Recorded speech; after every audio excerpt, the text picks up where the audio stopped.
内阁改组是早晚的事情，问题是谁来接班，什么时候启动？现在3个人被点名了，选出台中市永远的阁揆备胎人选林佳龙，还有总统最信任的潘孟安。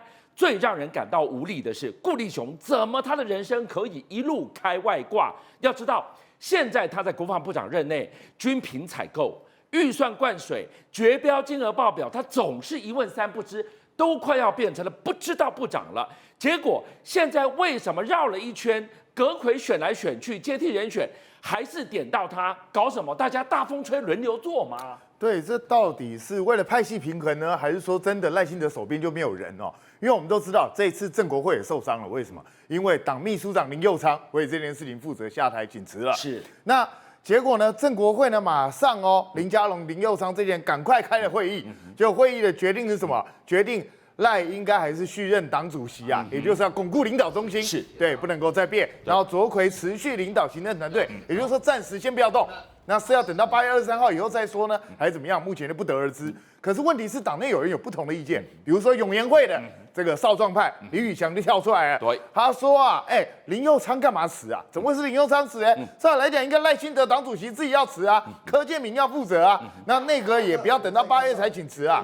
那结果呢？他这个文发出来之后，整个炸锅完之后呢，不到1个小时，偷偷就删掉。是，那删掉之后呢？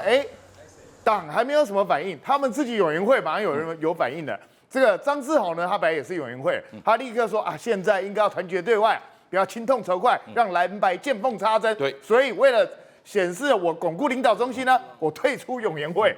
这个操作也让人家觉得有点诡异哦。然后林右昌这边也有反应了，他的妹妹我们知道之前也蛮有名气的一个这个艺术家，然后结果他妹妹跳出来说。啊，辞了也好啦，不然的话我做到死也被你们嫌到爆啦。那不如干脆给我辞掉。显然对他哥哥因为这样要负责任非常不满哦。那现在整个派系好像都在炸锅了。那赖清德到底要怎么应付这个局面呢？那是要自己辞党主席吗？还是要内阁总辞呢？那可是现在我们也都知道，8月23还有一波，剩下7个，对，还要罢免。那在这种状况下，很多人的意见是说，是不是应该要等到8月23以后再辞？不然的话，你现在辞了组阁，结果到8月23，万一又败，那是不是要再改组一次呢？所以现在党内很多人意见纷纷，都还没有一个定论。所以你现在看到了，包含了施政团队、行政院这边组阁，已经不是要不要组阁，而是什么时候谁来接班。再来，党内的部分。辞掉了这个林右昌之后呢，居然继续乱成一锅粥。我就问党这一脉，还有行政院这一脉，到底民进党内还会怎么继续乱下去？你的观察是什么？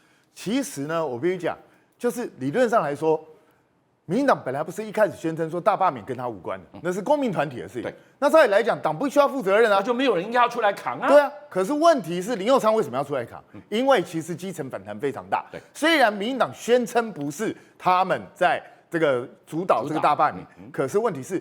大概整个社会都认为这就是你民进党在主导的一个东西。实际上，民进党也自己承认，老柯自己就承认是败选的。是，实际上老柯自己也说过，这就是他发动的。所以大家都认为民进党应该要负责。那如果民进党应该要负责的话，其实包括民进党内部都有人认为说，其实这一次的大罢免的失利，就等于是对卓揆投下不信任投票。那既然是不信任投票的话，那责任政治的概念就要有人负责啊。既然这些立委都挺住了，那卓揆就该辞职啊。那可是问题是，又回到刚刚这个原点。如果他现在辞了，8月23号再败一次，那是要再辞一次吗？所以很多人认为就是说，那拖到8月23以后，那就算拖到8月23以后，谁是适合人选吗？如果是找林佳龙，刚刚俊相你也说了，林佳龙呢看起来好像并没有很差，但是好像也没有很特殊的表现，就什么东西都是这样子，就摆在那个地方，好像你说他很厉害吗？也不怎么厉害，说他不厉害吗？好像又还可以，就让人家觉得说他到底是不是一个好的一步棋，就犹豫再三。那如果是找潘孟安，潘孟安是我们赖清德的麻吉耶，对不对？那如果找他来的话，大家觉得你们在大风吹吗？等一下，卓荣泰再去当那个总统府秘书长，这样直接调换位置吗？所以呢，大家就觉得说，你要怎么样换出一个阁揆来，才能够打出新的局面，不要让人家觉得还是那一群人在轮流转。对，轮流转，永远在小圈圈里面大风吹。还有第3个你还没点到的这个名单就是顾立雄，顾立雄今天正是大家傻眼了，是怎么每一次大卫都有顾立雄被点名，而且他上位的几率还不小哦，人生一路开外挂。但问题是，他现在有职位，他是国防部长，他快要变成不知道国防部长，你问他什么，他都不知道啊。是，这个就是让大家觉得很吊诡的。照理来说，顾立雄上来也不是刚上来，他之前在国安会，后来接国防部长，是，那他对国防部也差不多掌握了1年多，应该对很多事情都要有所了解。对，结果他在面对黄鸿昌咨询的时候，人家一问，你知不知道全联有在卖军品，有在卖这个衣服？不晓得，不知道。那个委员这个数据哪来的？没有听过，怎么会这样子呢？然后居然一个标案会超出原来的预算，然后还把钱往上加，然后这整个决策过程，顾立雄显然被在状况外。那如果说他连自己的国防部都管不好的话，那未来他有可能再上一层吗？再上一层的话，他担得起这个责任吗？那更何况顾立雄还有一个大问题，也就是其实他不是赖清德的人，他是蔡英文留下来的人。那蔡英文留他下来，到底是谁的意思？很多人说是美方的意思，对，因为美方要一个他们认为可以信任的人，主要是帮他监管军购这一块，让军购不会受到外界的冲击。所以你的意思说，现在川普的这个关税还没有拍板，我们现在大概是我们现在的国防预算几趴？我们现在已经2.5%，他要你5%，甚至拉到10%，是谁来执行这个意志？恐怕就是顾立雄啊。对，所以我个人认为呢，顾立雄虽然他的表现目前各方意见不一，对，可是如果美方刻意就是要这个人定在这个位置上，是要确保美方的利益的话，你也不能说不。对，所以我觉得顾立雄恐怕是动不了。所以我们听到这个地方，你就会知道说，究责是一定要究责清清楚楚。那扛锅呢？一个林右昌来扛够吗？这个锅一个林右昌如果不够，那要几个才够？我跟你讲，我昨天就跟我很多的朋友在讨论了。这一次的大罢免失败之后，所有的人通通在撇责任，啊，这不关我的事啊。但是你必须要了解，这一次的大罢免绝对就是本党主导，他直接告诉林右昌出来开记者会，正式的宣布说，我们对于罢免这件事情是由民进党从中协助到底了。结果这一次失败了。好了，台北市议员一个姓吕的叫林宇翔嘛，他跳出来怎么说？哎呀，这一次的大罢免失败哦，这个不应该让林右昌一个人来扛啦。然后结果人家问他，那谁要来扛？他说应该要党主席这个赖清德来扛。啊，如果我动不掉哥啊，我动不掉，我逐天都嘛动不掉啦。这个赖清德说由他来负责来下台了，对了，我觉得还不够了。民进党全部都要包起来，通通下台一鞠躬了，不是只有哪一个的问题。这里面我要点一个人了，吴钊燮，他最不要脸的，在他任内8个国家断交，他还可以大言不惭说他外交做得最好。你说这种内阁还持续在台湾继续执政下去，台湾人民真的有苦吃不完的。好，我们当然今天在讨论这一题的时候，我们也很关注一点，就是说，总统本来是任内第一次要出访友邦的时候要过境纽约，大海呀，你俩搞讲台美关系上盖后，用吴钊燮公路来讲的时阵，为什么今天传出了过境纽约大卡关呢？哦，这是很正常的啊。在美国人的心中根本就没有台湾嘛，根本就没有嘛。那为什么有时候会有？那是当跟中共在砍普len的时候，在咧烧麦的时阵一看好像感觉说对我们台湾有重视啊。但是如果没有的时候，其实他心中只有中国。所以你过去那边在关键的时刻，他才不会理你啊。所以卖个做戆啊啦！美国人根本对我们一点都不重视，你过去被卡关刚好而已。内阁改组已经不是悬念，什么时候启动，谁来接班？今天居然已经有3个人被点名要接班阁揆，谁呢？就是选出台中市永远的阁揆备胎人选林佳龙，还有总统最信任的潘孟安。当然，最让人没力的，怎么又是他顾立雄？他人生一路开外挂。国防部长任内有多少重大的采购案，多少重大的预算编列，还有绝标金额，凡此种种，总是一问三不知。难道都没人了吗？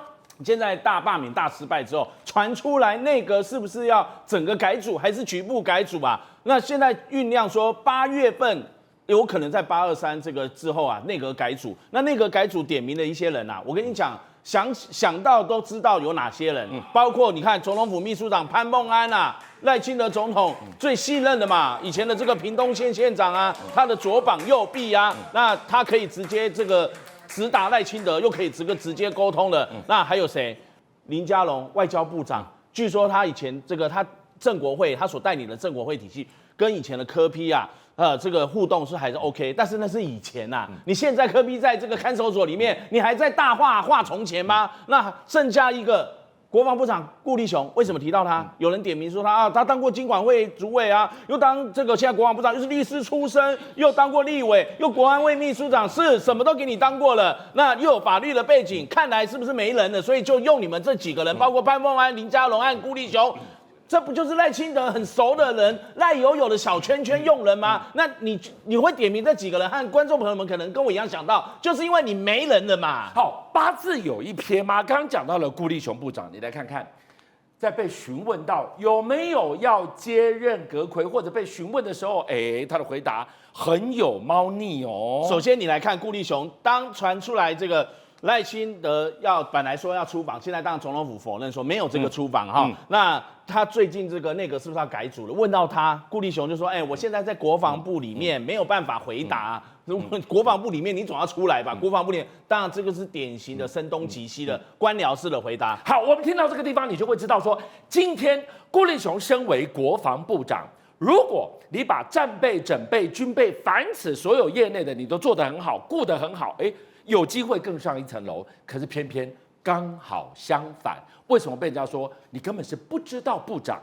来看看这段画面。全联有在做衣服吗？全联是成衣商吗？是纺织商吗？全联有在做衣服吗？刚刚已经调这个，它是属于这一个经营这一个共售站，不是在服装可能另外是一个案。No， 部长，你回去把标案的内容看清楚。全部都是衣服，全部都是衣服，只有一个站，不可能80几亿啦，吓死人啦！我的问题是，为什么绝标的金额比预算还要高，而且不是高一点哦？从36亿膨胀到52亿，钱从哪边挪过来用的？因为第一次看到这个委员提出的这个金额，我想没有关系，回去书面回复我可以吗？王牌大律师怎么会？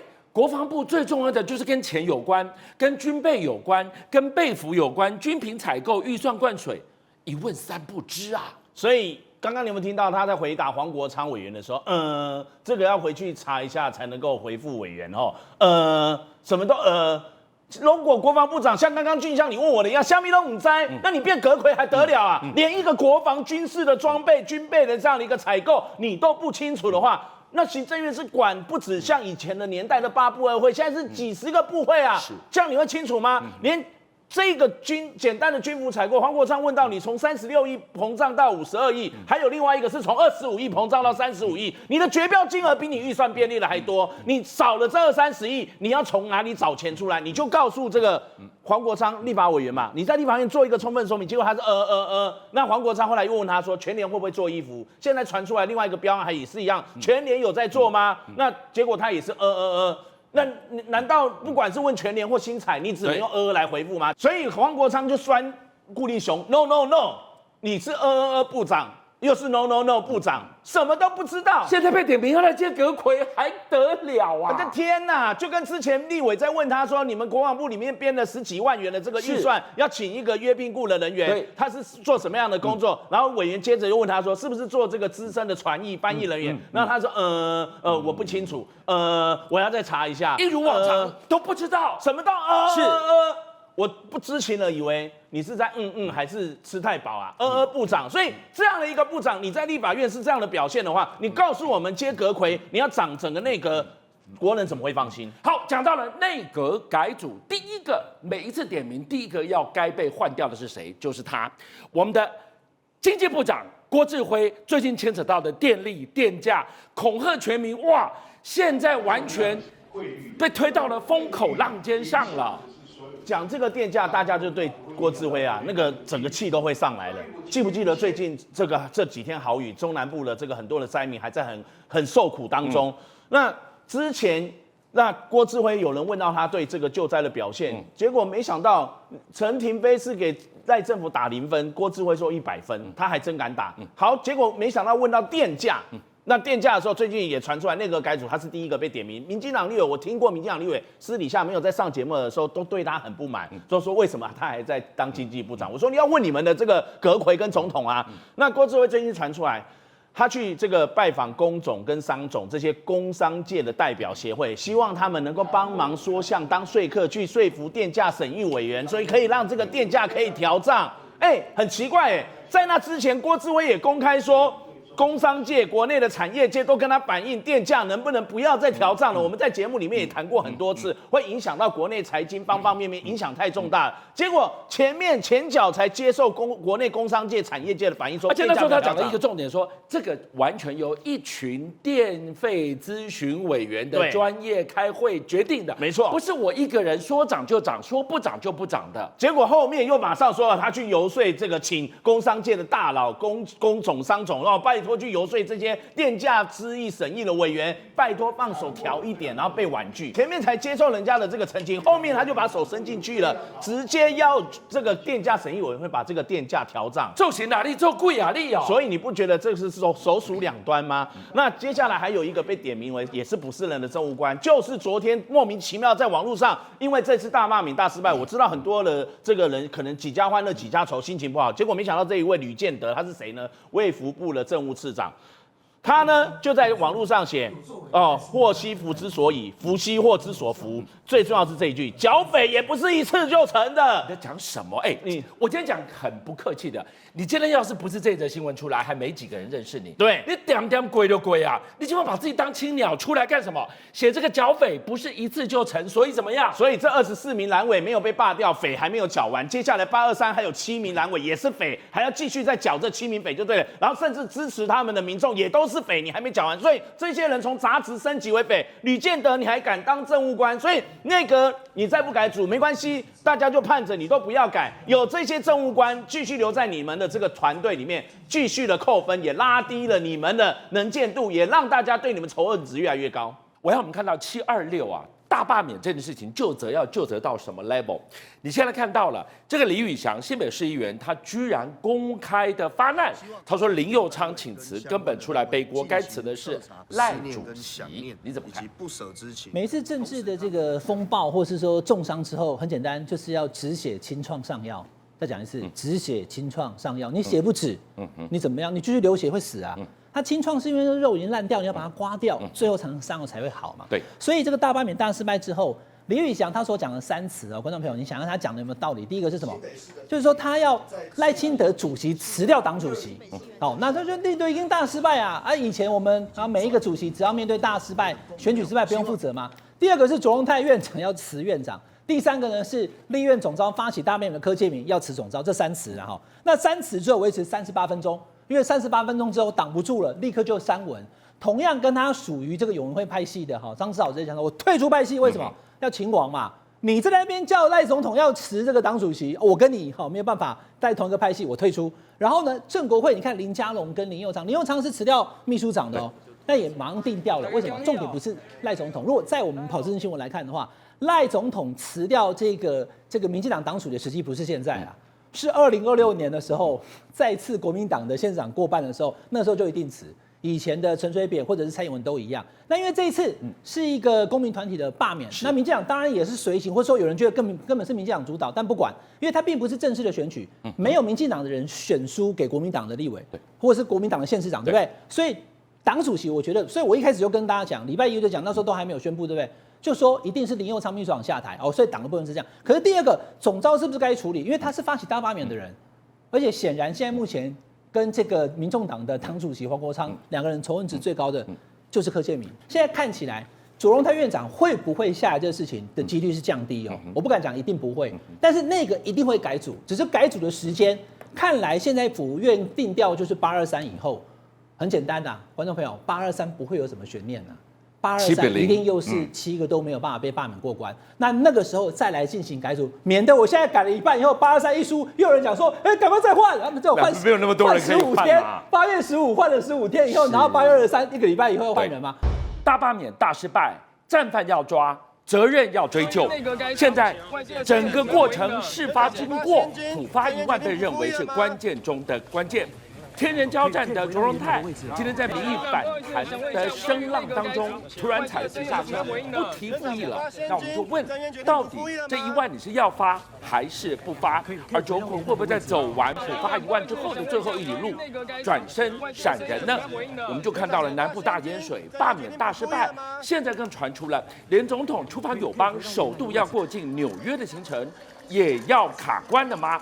过不了纽约，要怎么跟国人交代说台美关系有多好呢？军香哥还有抱歉的观众朋友，大罢免大失败，那现在就必须要做2件事，是第一个叫清理战场，第二个叫回应民意。清理战场等等再讲，因为到底要不要进行内阁改组，党的秘书长下来之后，党主席要怎么样处理，还有会不会各部会当中连阁员、部会阁员什么在改组之前先换，这些东西叫清理战场。可是呢，回应民意这个部分，到底要发1万块，很多人都在问。今天《自由时报》放了头版头。自由时报说独家掌握，因为不要再对抗民意硬输参差嘛，25-0啊，对不对？大罢免大失败了，所以呢再提复议，那就是跟民意又对撞，跟主流民意对撞。8月23还有下一次的核3研议公投跟7个第2波的立委，你也是继续输。所以呢，自由时报就掌握说，行政院已经决定呢不会提出复议。观众朋友，你看了哈。光是这个独家，因为媒体讲跟阁揆自己讲不一样嘛。今天因为去勘灾，所以随行记者一直问就不回答。所以呢，现在行政院也没有confirm这件事哦，到底要不要提复议？可是很简单，就像哥，复议释宪我不编3部曲，现在第1部看来已经先拿掉了。再讲一次，复议释宪我不编嘛。你今天说要发1万，行政院之前我们谈过很多次，他说我没有钱啊。那复议呢，就是否决这个特别预算的这个条例，对不对？然后现在不敢复议，因为可能会冲撞。那代表接受了吗？那有没有可能拿得到1万了吗？所以我们今天看我们报新闻就要知道嘛哈。那他不提复议，就表示说我不跟立法院对冲。可是我可能绕过去以后，我去旁边按电铃啊，我去按那个宪法法庭，我要释宪。对，所以复议不提。那释宪呢？那如果复议释宪都不提，那会不会就不编？复议释宪我不编，他不编这个预算也是不会有啊，好不好？这观众没有，这是观察点第一。第二，你要知道，因为现在目前看起来，现在不提复议，但后面要不要编预算，大家都在谈。那因为先前有讲说，其实说要发这个1万块的这件事情，在先前的讨论过程当中，立法院民进党团没有追加认同这件事情，所以才最后胎死腹中。现在柯建铭跟这个行政院两边在那边互相怪来怪去的，可是很简单，观众朋友跟大家讲因为行政院先前已经讲过。他没有钱，他如果要发1万块的话，要再举债1000多亿。那因为台电的1000亿已经被拿掉了，观众朋友，那你去算一下，只剩300多亿，台电的1000亿，他现在目前又不给发，那1300多亿，居然可以怎么样？他可以发5000呐，发5000就够了，因为发5000的话，2300多万人只要1100多亿，这是第一个。第二个，民众党的版本并不是国民党的1万块。民众党的版本是6000块现金，如果发6000，其实基本上也在那个举债的边缘，好像不用举债。如果加排富呢，那一定可以。对，所以是不是编5000，是不是编6000，还是最后我不编？现在目前因为在大罢免大失败以后，趋于谨慎，勘灾优先，到底怎么办？下一步目前行政院并没有公布。我刚刚提到了一个关键字，叫做回应民意。等这个1万块，普发1万块，这就是民意，他们在等。但是你来看看王义川历经了726之后，是书告不告天吗？现在居然拿这个普发现金的议题去捅台中民众的心，安内干后大罢免大失败之后，你关起门来内部怎么讨论？说，哎呦，那可能几万块不还所以造成的失败，你内部讨论就算了。对。你拿到公开的台面讲说，弄起为的人在投不同意啦，你只会激怒这些选民，你只会让他们下一次继续不投你，2026一直输到2028，所以民进党必须要回应民意，所以这种话就不用讲了。为什么？因为这个都只是酸而已。王一川讲说，台中人都很在意钱，观众朋友，还税于民的概念，因为我们台湾，我们中华民国过去已经曾经有过4次了，我已经公告5次公告不挪啊，马前总统的消费券3600，蔡英文总统期间的3倍券、5倍券跟发6000块，发消费券也有，发钱也有。那这种时候打工骗笑了，你告诉我说不行，那以前为什么可以，而且还4次？所以有1就有2，5、3不成，你现在到第5次你说不行。所以大家在等的是说你要回应民意，所以我才讲嘛不发基本上是不可能了。可是你看他发多少？是发5000、发6000，还是就真的发1万？甚至有这个之前的民进党立委，现在已经不是了，讲说这么爱钱，那就发5万，对不对？好，那现在王一川讲说哈，台中人很在意钱，823还有这个3个罢免案，他讲的是台中啦。其实俊相哥，这个事情真的不用太谈了啦，因为其实以现在目前台湾民众对于大罢免的反感。你这7席，其实基本上，我觉得民进党应该完全切割，根本不用去谈，因为现在还要谈关税，还要救灾，就直接尊重公民团体就好了。好，所以这其一。好，王一川讲台中，这个我实在唔通黑白讲，你有问过台中人吗？我看你就台中人，台中人特别爱钱，特别狠心，安尼敢对？那现在这个议题再起的时候，另外旁边还有，因为攻击不会结束，现在开始4都大攻击。俊阳哥，你知道吗？网络上一大堆图我都看到了，哇！既然行政院4年超征了1.87亿，对不起，1兆8700亿，对不对？1.87兆嘛。是。哇，那中央超征的话要发钱，4都也很有钱啊，台北市、桃园市，不是有人叫蒋万安发钱吗？台中基本上可以用学弟熊跳，为什么？因为他2028看起来可能就是他嘛，对不对？所以呢，台中这边还有一个图。观众朋友，这个图不要传，因为可能违反社违法。那当然，很多网友讲说怎么样，不能说话吗？我就是要传。有人故意去算台中超征的钱，讲说那这样子讲的话，台中也超征120啊，那我们一样可以每人普发4万，还配上个卢秀燕，好像是他的政绩啊。台中市讲说，对不起，我们卢秀燕今天已经出来讲了，没有这个计划，而且我们那个钱都是拿去还债了。所以进行的下一步攻防就是到底要不要发钱的事情。那回过头来就是会不会换阁揆，还是他坚持不发也不编预算，然后8月底把我换掉，823反正终究要输，我就撑到823，等到823一输以后啊，我再请辞下台，9月份换一个新的行政院长上来。好，我想讲到这个地方，大家想说对，跟我们切实相关的是钱的问题，我就问。你哪里不统？你去统台中，是不是因为台中有个823有一席叫江启臣，那牵起到2026，所有一切都在铺排这件事呢？因为现在这一次目前看起来的823的第2波的7个立委当中，有江启臣、杨琼英、严宽很都是资深立委，其实新北市也有罗明才，他也很资深，所以观众朋友为什么放到第2波？就表示他们在当时送件的时候，2阶根本没有过门槛补件的嘛，对，所以他们在地方的实力更强嘛。那过去这4个都已经全部失败，你说未来更强的7个，王下七武海，你怎么可能翻得下来？何况都已经是这样了，所以其实我觉得做这些事情没有什么太大的意义。但是刚刚俊阳哥讲到有一点，就是他攻击台中，或是说把重点放在台中，只有一个原因，就是因为这个人看起来是要选2028的。那这边没有照片哦，江启臣，因为他是被罢免的立委，而且是法院副院长，他是要选2026的，所以就是洪师傅攻中路，这是国民党未来2026的台中市长参选人，也可能是2028的总统参选人，所以就要在台中的这个宣传上面非常用力，还要发4万哦。那如果真的有民众以为卢秀燕承诺要发4万，跑去问台中市，后来没有以后，他的失望可能就转到国民党的身上，这就是政治跟选举的攻防。好，我想问你哦，现在把酒金看狼兄丢，你看南部在大淹水，罢免在大失败，现在过境纽约总统第一次大家正在看的，现在也传出大卡关，背后要怎么来解读？今天这个消息很多人关注，我跟观众朋友很简单报告，因为总统府的发言人昨天跟大家讲，第一个叫关税，我们现在不知道，对不对？关税再加上风灾，现在要去救灾，早就应该去救灾了。好，那这个亡羊补牢，犹未晚矣，请总统接下来用80%的时间去救灾，去下乡，去台南跟嘉义，还有8000户的人屋顶都没有弄好，对不对？国军也要去。第二个，关税到底能不能守住？我们到底是几%、15%、20%还是多少？产业的冲击会是多少？好好的关心这2个。我再讲一次，守住关税，然后呢下乡去救灾。那这2个确实是原因，我相信赖总统接下来这样做。可是就在昨天宣布说，近期都没有出访的计划，打开说他众议说，不是之前讲说8月要去巴拉圭，要去贝里斯，要去瓜地马拉，而且要过境纽约回程达拉斯吗？那为什么会没有了？好，今天《金融时报》的独家报道，俊阳哥，因为中国大陆中方跟川普抗议，而川普跟习近平有可能在未来见面，在哪里见面不知道，所以呢，中方抗议，美方妥协。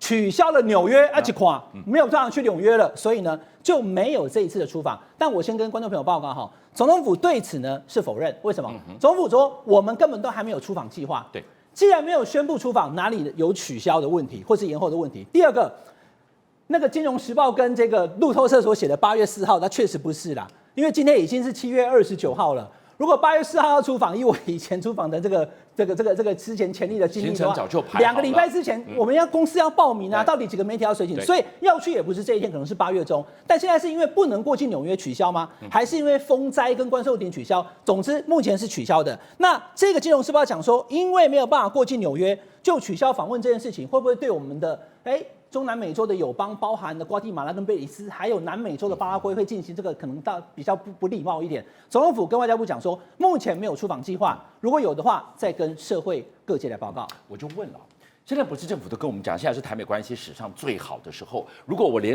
第一次任内、第一次过境纽约都没有办法在国人面前展现的话，你怎么说服我们说台美关系好到什么程度？你过境美国，第一个讲说不是美国本土的，像是关岛或者是夏威夷，那是 Level 1。对，你到了美国可以西进西出，洛杉矶进旧金山回。过去我也常走这个行程，那叫 Level 2。对，你到 Level 3的时候讲说，我要到华府，不可能了哈，Mission Impossible。可是纽约是个重点，所以这一次显然原本希望去纽约，外交部会规划啊。但是现在目前川普没有给你去纽约，我不知道过去的实情怎么样，因为现在川普的讲法会变来变去。他现在目前跟习近平也有可能见面，可能不见面。他刚刚又在他的社群媒体讲说，谁跟你说我要这个川习会，是他邀请我去，我可能去，但是我并没有积极想要跟他见面。他的讲法会在变，那国际的形势在拉扯。但是来，观众朋友看一下，过去蔡英文前总统、马英九前总统跟陈水扁前总统都去过纽约，所以大家这次关注赖总统是不是能去。那现在看起来这个行程，你或者说取消，又或者说往后延暂搁了，目前看起来是没有。如果以后它的进出没有纽约，比如说就像刚讲的，变成洛杉矶进旧金山回，或许不是8月，而是变9月、10月的时候，外交部跟总统府要不要？到时候我们再来慢慢看。好，林涛，我们刚刚听暐瀚谈到了普发1万是这一次726大罢免大失败一个关键的原因。你来看看这个王一川哪里不同？他去捅台中的选民，这就是他们回应民意的方式嘛？对2个层次，你基本上可以看到，没有一个叫做大罢免大失败，面对新的民意，告诉大家想要普发现金1万，结果输了，没有检讨自己，竟然去检讨台中市民，检讨这些民众。我跟大家讲，其实不只有台中，全台湾有25个区，这次被罢免全部都赢。大家都想要他普发现金1万嘛？那你还讲说那些钱本来就是人民的钱啊？你超增了1.8兆，过去用了1.4兆，剩下4400亿，5450亿分3年期，再加上2300亿，还是低于4400亿，所以那些钱根本不用举债。那是国人的钱，为什么那么生气？所以你基本上可以看到王一川两件事情，第一个。你是青埔永川的，你住在青埔，你住在桃园的青埔，那一个里呢，也是不同意大姨同意，也是希望普发现金，连我们桃园市民都希望普发现金1万，你现在为什么去指责台中市民呢？第二个，我觉得他这样讲只会雪上加霜，而且讲错话。为什么？因为台中接下来面临了823，7席里面有3席都在台中。你觉得你这一次大呛台中市民，台中市民会不会加倍还你？一定还你的。所以王一川他在选书不仅没有检讨了解这一次大罢免失败的原因，他竟然还加码。这个加码，我认为其实你已经可以看到823他们的败绩已现。所以现在听起来，不只有722那个大罢免这件事情，对总统来讲，真是挑战极繁复。再来看到民进党的铁票区，南台湾被淹惨了，是不是因为这样困住了总统，没有办法出访，最后连过境美国的行程也没有办法让我们看到呢？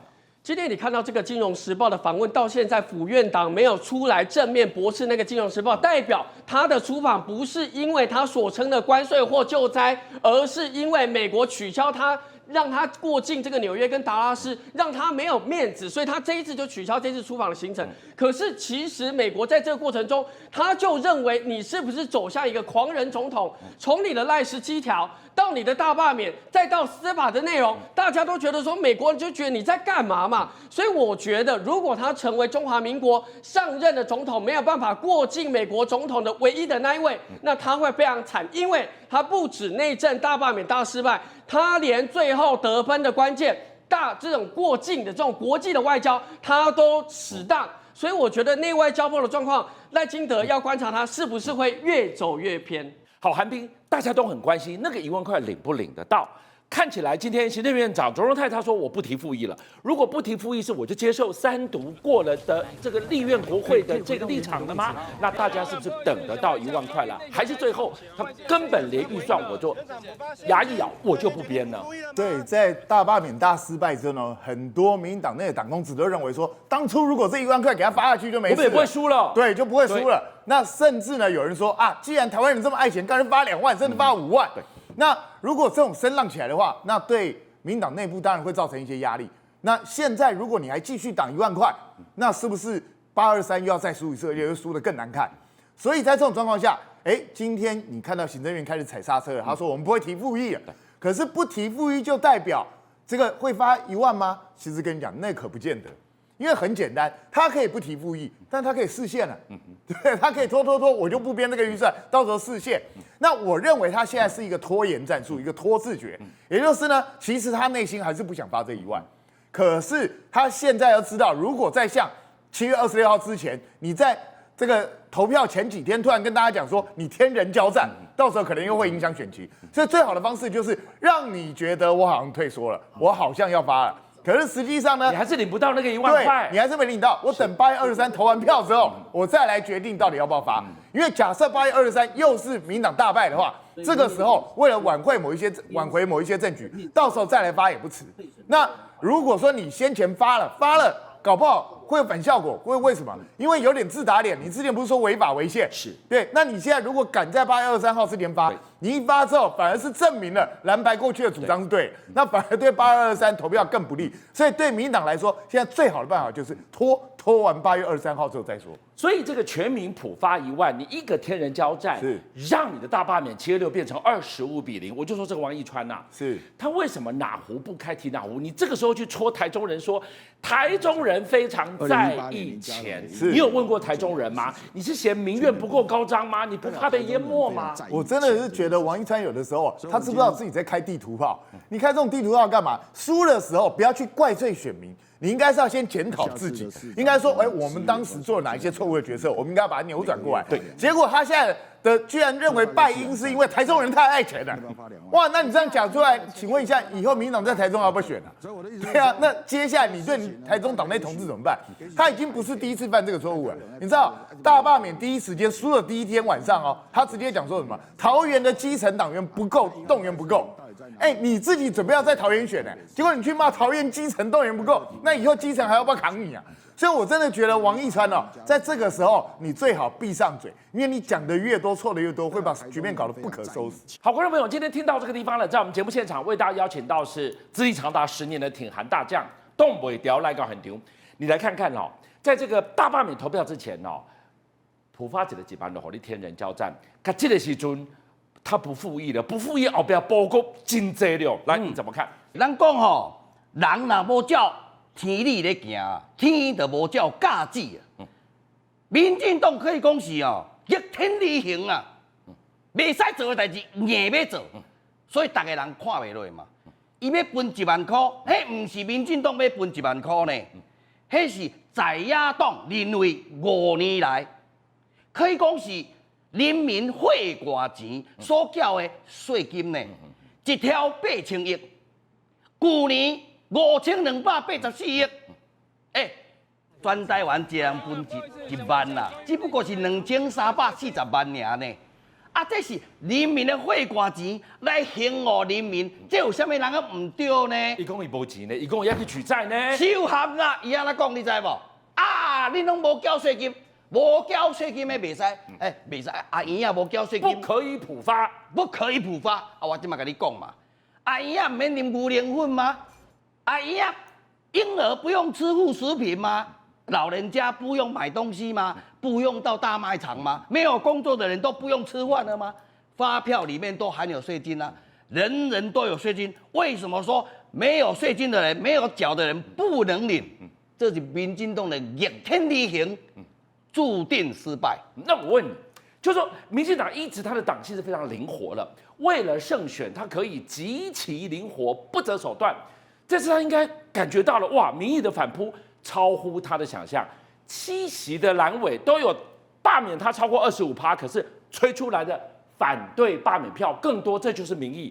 所以我就想说，这么会体恤民意的政党，你闻不出人民因为普发1万例的天人交战，人民的北宋，为什么现在你还在那边看拖刷刷呢？好，我甲你讲，讲到这就100岁啦。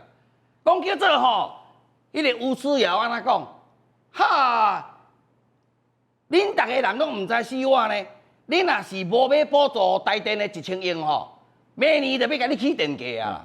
啊，电价，因为你没有补助给他，他就要给你涨电价。那我要问你啊，过去每一年是不是都有补助？1000亿啊！啊，涨了没有？涨啦！哈哈，所以嘛，民进党敢若讲白惨呀，所以这个卓内阁根本就要全面下台啦，他们全部都是诈骗集团。再来，我们给大家看看这一份名单，哇，里面水可深了。在大罢免大失败之后，法务部火速公布了检察官的升迁名单，结果几个看，哇，北检6个人通通全垒打，有谁？办柯文哲的，办高虹安的。办黄吕锦如的名字一个不少，通通高升，恭喜哦！你以为是巧合吗？不，这更像是精算。为什么？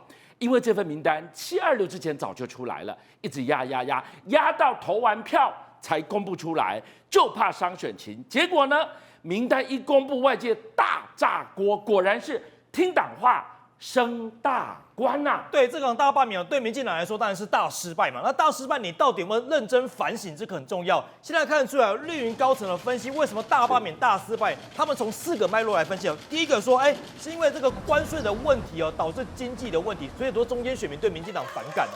再第二个问题啊，认为说，柯文哲催化小草，所以动出了仇恨动员的投票。这言下之意代表什么意思？就是这一阵子，包括了所有的检调系统对柯文哲案子不断的打压，那打压之后呢，激起小草，我去投给国民党来教训你民进党，他们认为这是他们大失败的主因之一。而另外一个包括了柯建铭，一人代表一党往前冲，结果呢一起往悬崖下面跳下去，好，所以柯建铭可能也是战犯之一。另外一个就是普发现金1万块，这个可能是导致民进党这次大失败的原因。其实全到位哦，尤其是这个第二点，我们帮highlight起来红色标注的，因为柯文哲关在里面，催化出小草的愤怒跟仇恨，出来投下了反对罢免的票。问题来了，今天如果是因为柯文哲的话，你照理讲，你反应应该是非常灵活的。民进党针对每一次调整都很快，对，你怎么哪壶不开提哪壶呢？对，所以这个时候突然被爆出啊，昨天7月28号突然一波这个升官名单突然出来哦，那这个升官名单呢是调升1审主任检察官，其中当初6位。台北地检署的这6位检察官当初只是被提名而已，入围而已哦。结果呢，这6位现在通通全部升官，变成主任检察官。今天我们给大家看到这份名单，这6个人我们当然都不认识，可是您必须知道，他背后代表着他查过哪些案子，你立刻就有谱了。对，我们框起来的黄色这3个名字哦，是很多柯粉可能会印象非常深刻了，包括了像是林俊杰，当时还呛被告说，你再给我这样试试看。哦，当初呛被告呛得很大声。柯文哲立功啊，立功之后现在开始怎么样？升官发财了。所以这名单一出来之后呢，立刻在网络上，在新闻讨论上立刻炸锅，大家觉得说哇。原来是不是颜色对了？所以这个时候开始立马升官，开始从检察官变成主任检察官，通通升官起来了。那跟我刚刚提到的朱家龙，朱家龙是谁？朱家龙就是侦办吴思瑶跟吴佩丽幽灵联署的检察官啦，现在直接升到新北地检的主任检察官。另外一位还包括承办过黄磊警活的审判长，他这个叫做唐月，他也升了2审法官。所以，只要在这次大罢免，包括柯文哲案子，你有办过这些案子的这些检察官，现在看起来通通都升官了。可是大家不要忘记啊，在选举的前几天，投票前几天，突然爆出说，前民进党的秘书长林锡耀突然被爆出一个截图，跟包括了这个蔡清祥，包括像是这个，包括了陈俊霖，有一种乔人式的这个传闻出现，大家就说啊。原来法务部的这些名单，通通都可以用瞧的吗？所以这个后面就有一个满满的阴谋论在里面，时间点太敏感。是那个敏感在于他在大罢免投票前夕被丢出来。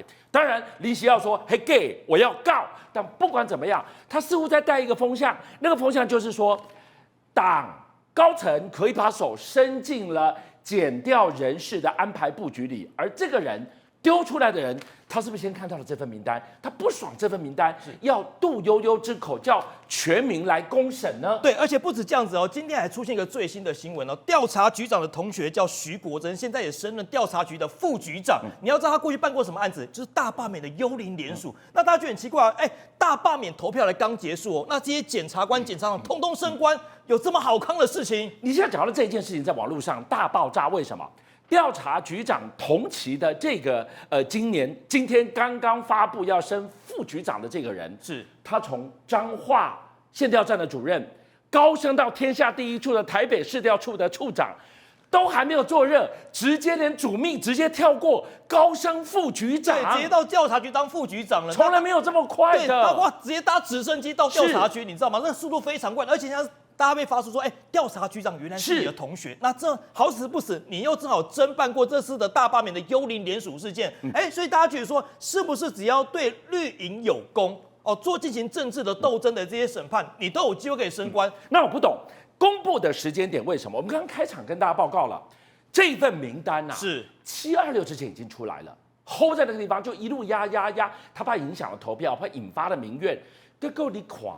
72625-0，民怨高涨，几乎跟海啸一样，他没变呢，直接照样给你推出来对，啊！显然这个名单是早就预定好了，所以你看现在投票完之后呢，直接无缝接轨公布出来。可是问题是，这份名单原本在上个礼拜5，也就是投票之前要公布了，那现在很多立委都质疑啊，说，那你上个礼拜怎么不公布这个名单，要拖到昨天才公布这个名单，觉得很莫名其妙。那法务部怎么讲？说，哎呀，没有啦，我们这些检审委员其实当天临时有事。大家觉得很奇怪，你临时有事就不能公布？那今天昨天是难道都没事吗？所以我觉得这个理由有点说不过去，引发大家质疑哦。那我们刚刚谈到这个林俊彦林俊彦是他一开始其实不在这24人名单，他是在边缘名单，不是在里面哦。可是好死不死，最近突然冒出一个台北地检署的明星检察官，突然被爆出桃色风波，哇！当下直接出局了，那出局之后怎么补？哇，这个林俊彦直接递补上去，直接开绿色通道，还有人帮他开路啊！帮他开绿灯，直接到了安全名单上面，所以这些东西都会被质疑哦。说到底，为什么现在北检升官全垒打